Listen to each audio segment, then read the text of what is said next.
igihano yahanwe gihwanye n'uko we wari kuzarimbuka. Bityo rero ntukirimbutse kubera ko icyo gihano cyo kurimbuka kwawe aricyo Yesu yagize ute?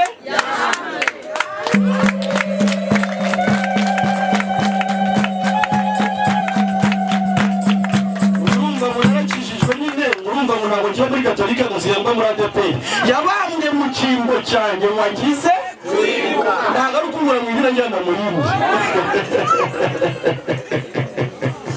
Iyo wizeye ibyo n'umutima wawe udashidikanya, sibyo?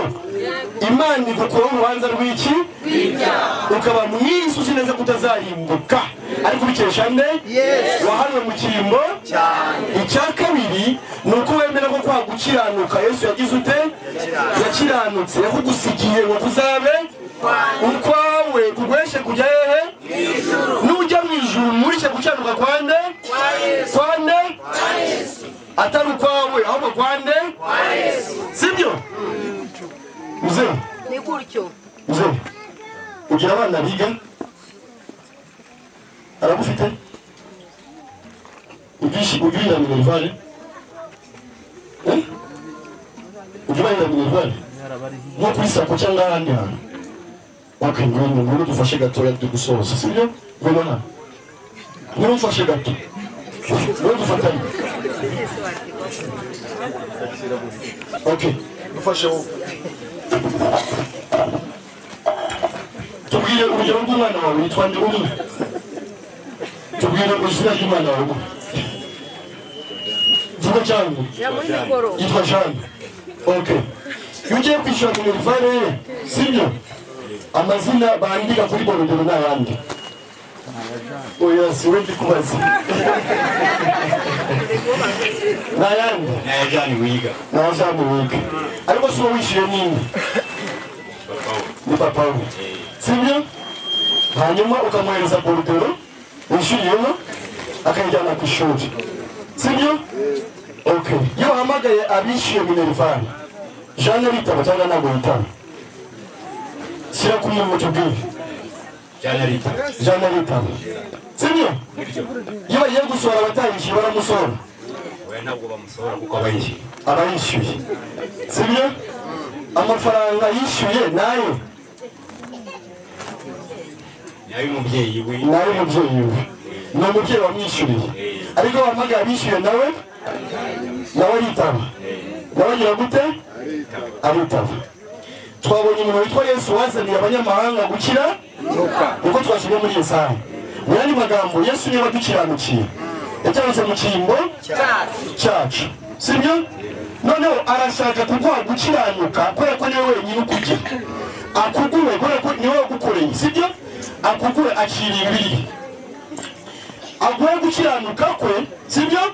Noneho ujye mu ijuru ry'abakira utwaye gukiranuka, ariko wakomeye kuri nde?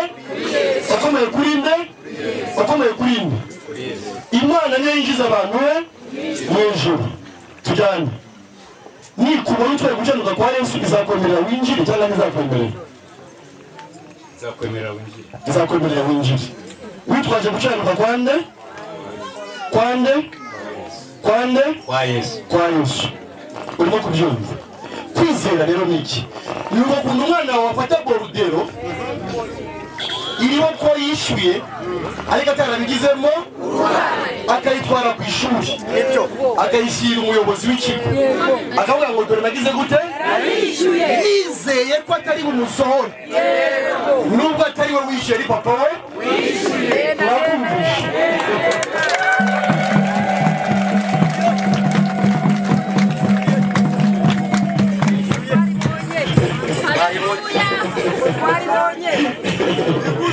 Noneho rero abantu banze kujyana Bordereau yande yari Yesu bamwe bazishakira gukiranuka kwabo,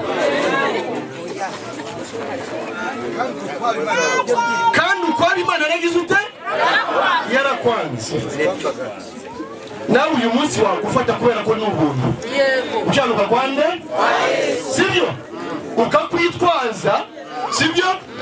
Bahamagara abakiranutsi nawe ukagira ute? Ukitaba nubwo wambaye gukiranuka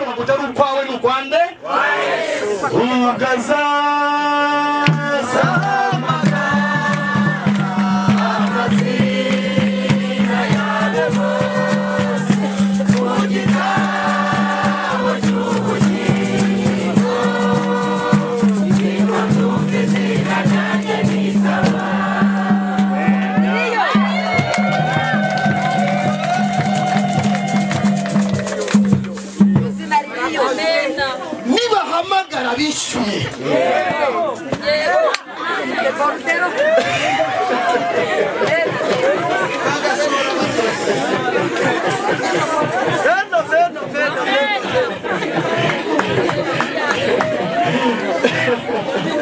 mu gitabo cyabo Yesu yishyuriye.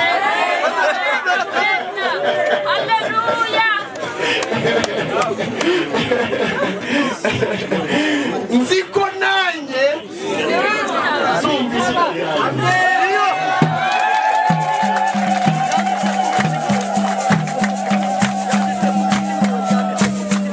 ngo kuko Imana yakunze abari mu isi byatumye itanga umwana wayo kugira ngo umwizera wese ahubwo ahabwe ubugingo.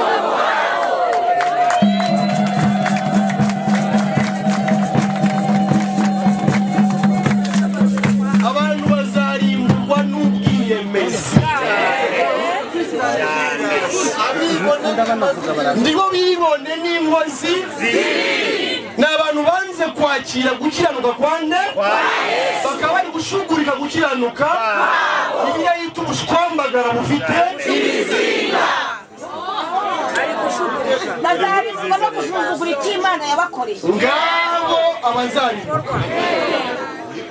Ariko aka kanya nawe wemeye ugacira Imana bugufi, ni nako kwihana, ni nako kwihana.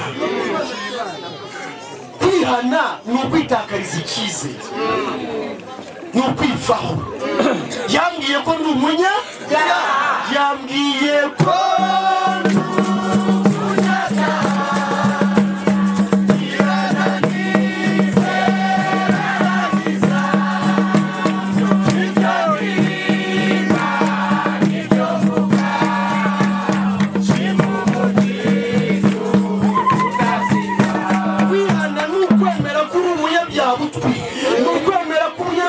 ntacyo wabukoraho, ni ukwemera ko utakwikiza, ni ukwemera ko ntacyo ufite, niba ngo ntacyo nzanye mu ntoki cyabasha kujura, ngo simfite icyo naguha.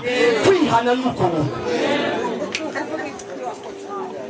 si ukuvuga amateshwa y'ibyaha byawe. Ntabwo Imana izimura, ntabwo Imana ari inzimu zirabizi kuri umunyabyaha. Ntabwo yenda kuzimuza ngo Imana nguharire kubeshya, irabizi kuri umutinganyi w'ikuri kuvuga, ahubwo emera kuri umunyabyaha.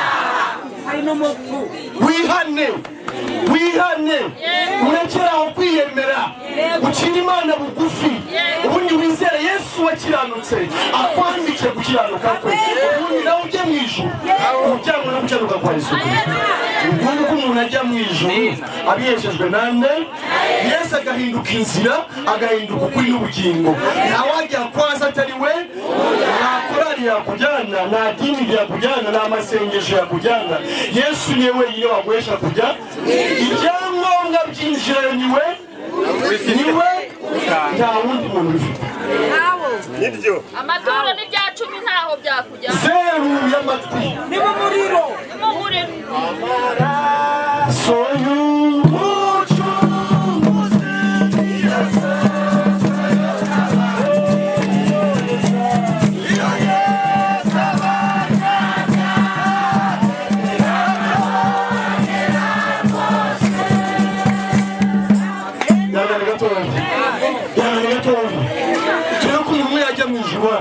umwe gusa arahagije.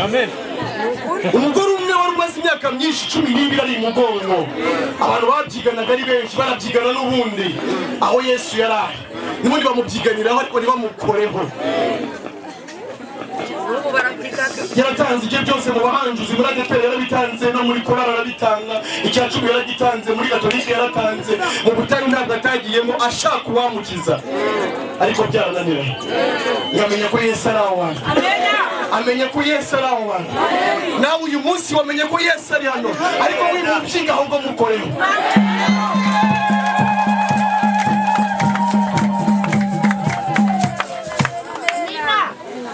amenye ko aratwarana mu bantu benshi aratwarana aratwarana akora ku nshunda z'umwambaro wa Yesu Kristo kuki yakoze ku nshunda ntakore ku ijosi ikora agakora ku nshunda ngo amategeko yanjye ngo muyambare no ku nshunda z'imyambaro yanyu amategeko y'Imana no gukiranuka kwayo yakoze ku gukiranuka kwa Yesu Kristo amena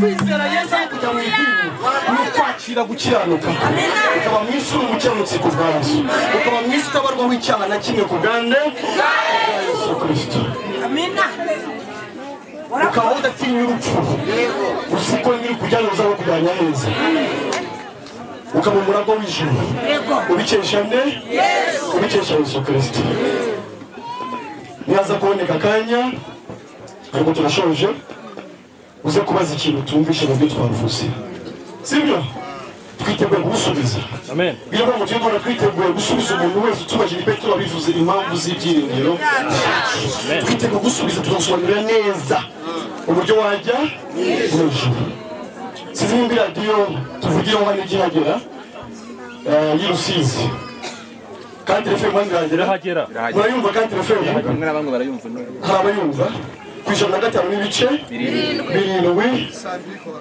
saa 2 kuwa kane mujye mutega amatwi mwumva ubutumwa bwiza tega amatwi wumve nimugoroba saa 2 z'umugoroba wumva uburyo wajya wiyicariye iwawe pasiteri atabigizemo ijuru rihabwa wiyicariye mu rugo 105 n'ibice 2 sibyo uza kuba Nikodemo akagira isoni zo kudusiganuza hano bari Nikodemo nabo turabemera ko tubona ijambo ry'Imana uze kuduhamagara ariko nyuma y'ibirori kuri 0784 42 57 nimero nafata mu mutwe 0784 ini kurikira 42 57 none yibagirwa uze kwibaza umwe muri bene data bari hano cyangwa namusobanuze sibyo agusobanurira uburyo wamwise ufite ijuru ku bwande Imana ishimwe no iteka ryose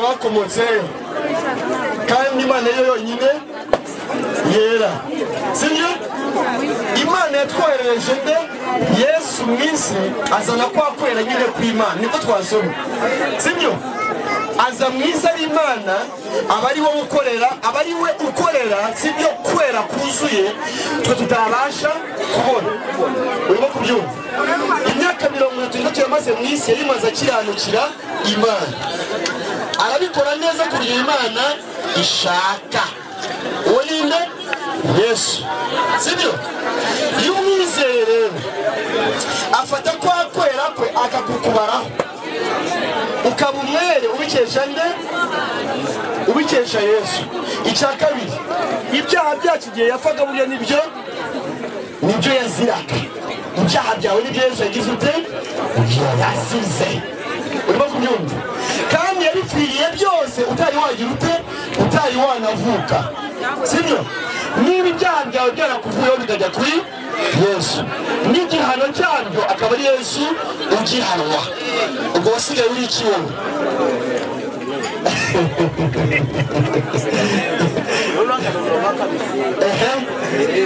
adresse unawasi wayiwera basi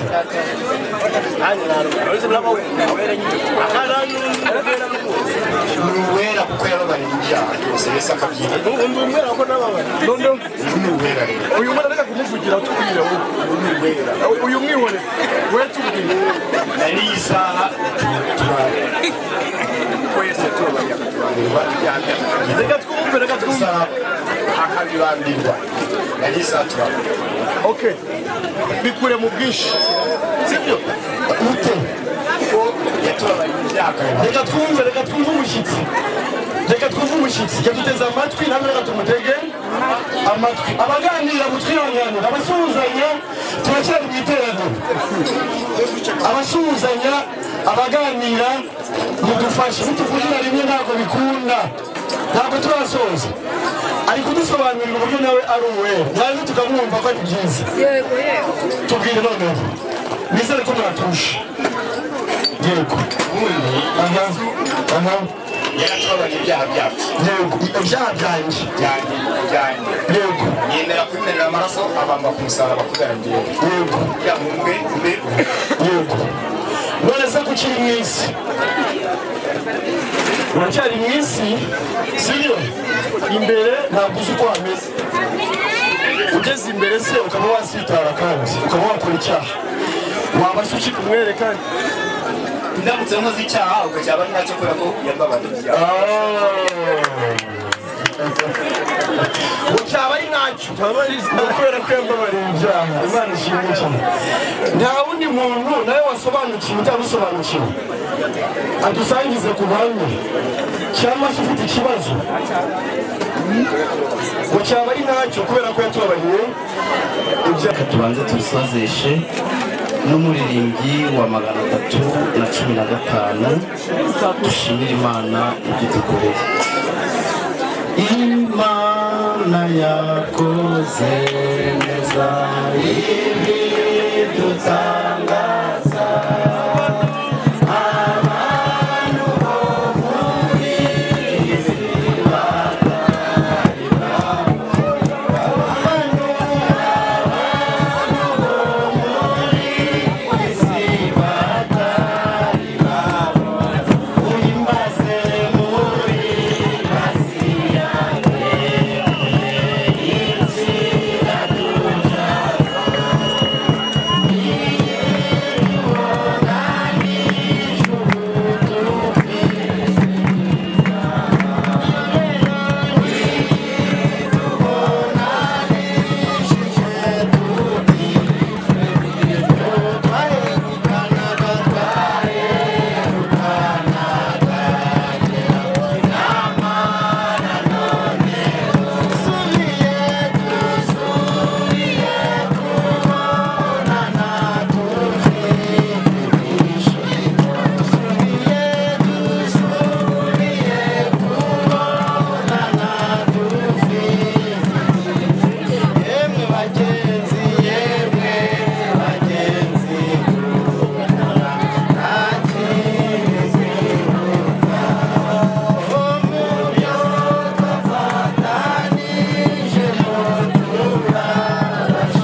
Imana yacu n'ubundi izina ryawe n'ibishobora by'icyubahiro wadukoreye ibikomeye natwe imitima yacu irishimye imbazwe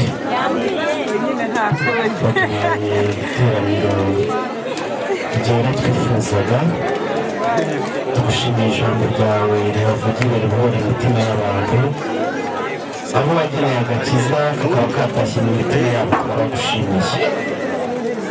Tuzi ko ari ijambo rimeze nk'inkota rikibera mu ngi yombi, uburyo bwose riri bukibere buri muntu niko wabigeneye ubuhimbarizwa Imana yacu. Bene data turatandukanye, bagiye kubaho buri muntu wamuhaye kuba, urabana nabo tugushimira uburyo ugendana nabo, inzira yose bacamo tugushimiye ko baba baciriye, kandi n'abasigaye nabo tugushimiye uburyo busigarane nabo. Urugo rushyashya duhaye umuryango wera nabo turawugushimiye ubonetse mu gihe nk'iki ngiki. Ubuntu bwawe rero n'amahoro biva ku Mana Data twese biragumya bibane n'imitima y'abera bose none n'iteka ryose ku bwa Yesu Kristo Mwami wacu.